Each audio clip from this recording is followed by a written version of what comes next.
Today I will show you how to take your own prefab creations and add them to a current and active game. I've wiped my version of 7 Days to Die so I can make this video, and I'll make a quick map. We'll enter it, and I'm going to call this with the default name that comes up, My Game. And once in My Game, we'll do all the starter tasks and get ourselves to the trader after opening a few things up en route, just so we're in a game and time has progressed. Pressing F1 and then typing in DM to enter debug mode is important so I can see the lay of the land. By pressing my Windows key and typing into the search %appdata%, I am able to open the Windows roaming folder. Select 7 Days to Die and we'll have all the files we'll need today. The folders that you see in the roaming directory may be different to mine and may include a mods folder. If you ever need one of those, just create one and call it mods with a capital M. I digress. We're interested in the generated worlds folder. Inside here, we can see the game name that we've just played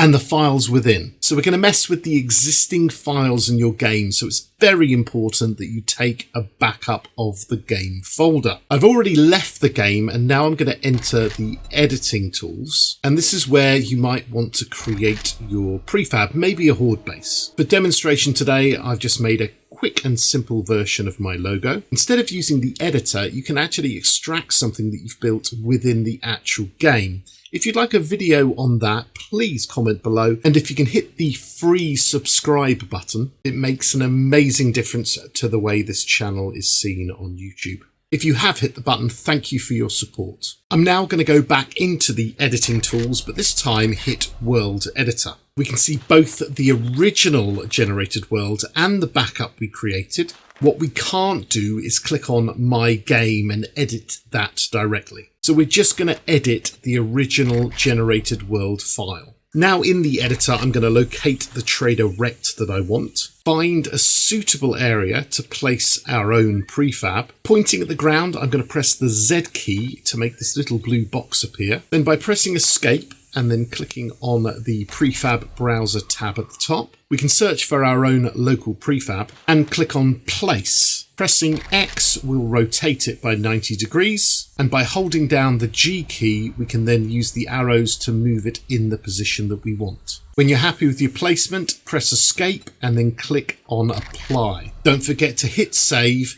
and if something goes a little bit weird with the POI that you've placed down, don't worry about it. It will appear fine when we get back into our game. Just to be clear, if we do go back into our game, you're not going to find the thing that you've added to the generated world, because you'd have to generate a new game to see it. What we can do, as long as we're in debug mode, is press F3. This gives us lots of stats about the game. In order to interact with it, make sure you press Tab to bring up the normal menu and then move your mouse and click on CH. When you highlight this, you'll see the chunk information appear on the left. Take a note of the chunk name. In this case, it looks like R-2-1. And with the first of two methods to insert this into an active game, we're going to be resetting a region. And this is quite a large area, meaning that when you come back into your game, it's going to be overwritten. In the app data roaming 7 Days to Die directory,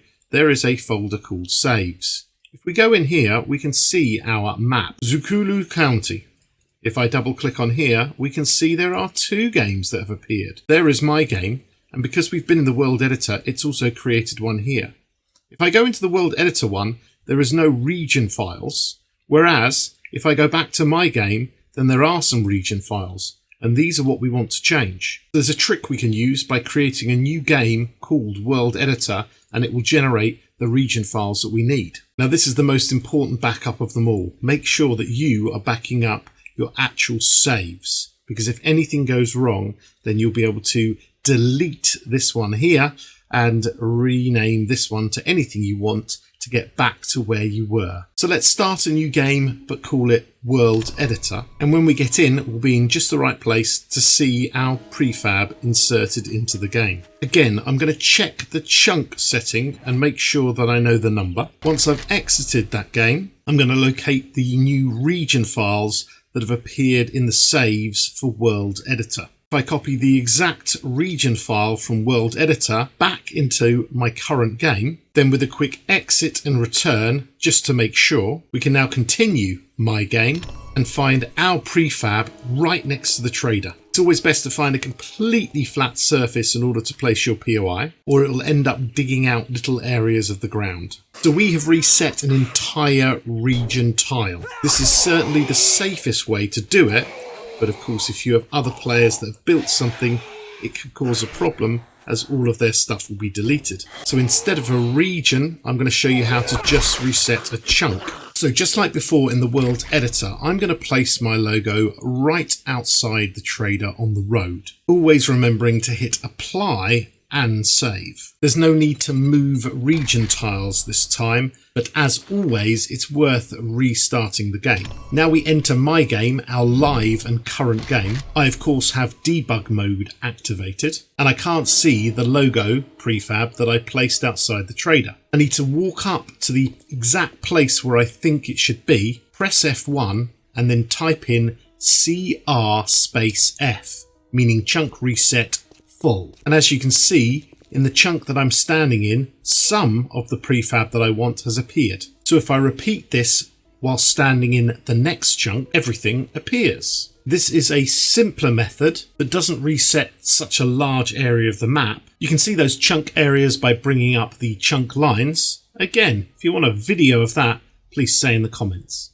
So thank you for watching today. I hope this was useful and you'll be able to get your very own wonderful bases quickly pasted into your current game. And if you've made it this far, click all the nice buttons and why not mention white lines in your comment. Of course, some fantastic videos that I've made before will be coming up on screen, and I'll see you in a video very soon. Goodbye!